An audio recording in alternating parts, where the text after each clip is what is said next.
I have been in a drug trial at the NIH, and I have made lots of nice friends who also have NPC.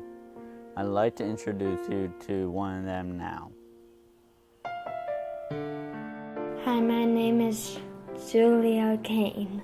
I'm 14 years old. I am an 8th grader at Fort King Middle School. Tonight is the Southeastern Youth Fair, and I'm hoping my hog will do well. To all the people in the stands, I look like any other kid, but what they don't know is that I'm fighting for my life. My journey began, like most of us do, with the smiles and giggles and games of childhood.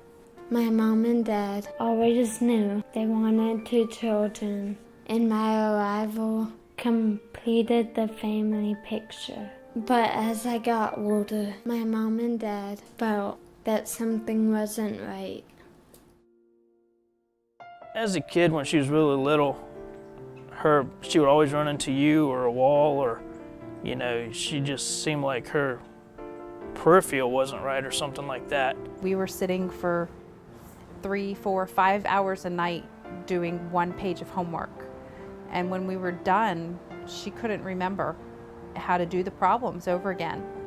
My parents were scared that something was wrong with me, so they took me to the doctor.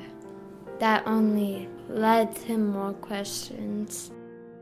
It took 2 years of going to neurologists, having sleep studies, MRIs, different blood tests, and they kept coming back, well, I don't see anything wrong. It's normal. There's nothing wrong.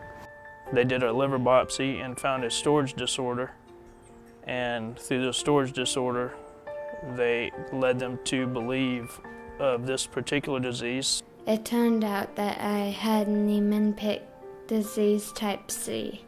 Your brain makes cholesterol, and we have a protein that removes it from the brain, and she's missing that protein.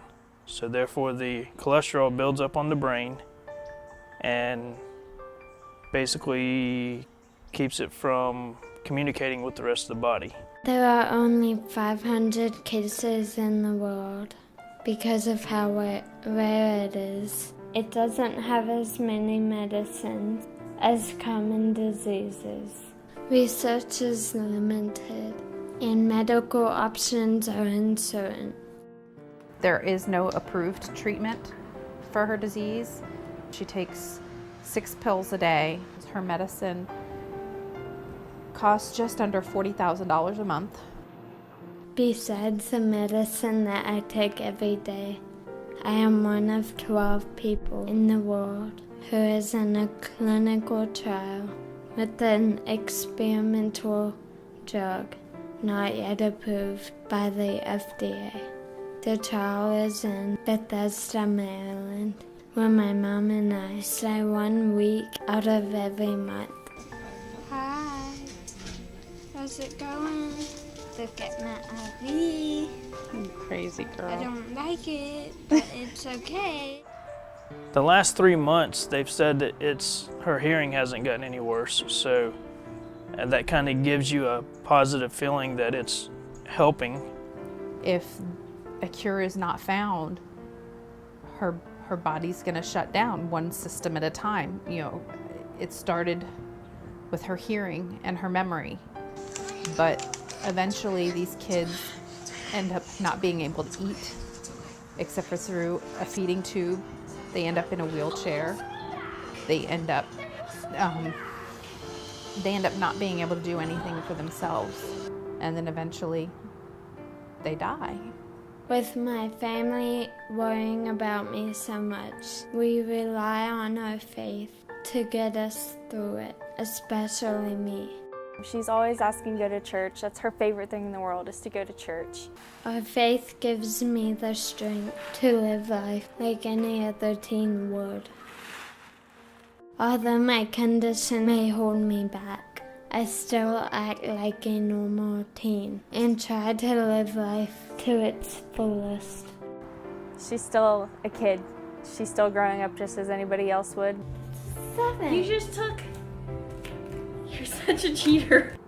We still have that same relationship. Me and her are actually pretty close, so. Back at the Southeastern Youth Fair, it's the end of the night. My hog was sold, and the competition was fun. But my greatest battle still lies ahead. You try and make the most out of everything and live now. And she makes that easy. She gets that without even, it's not even something she has to consciously think about.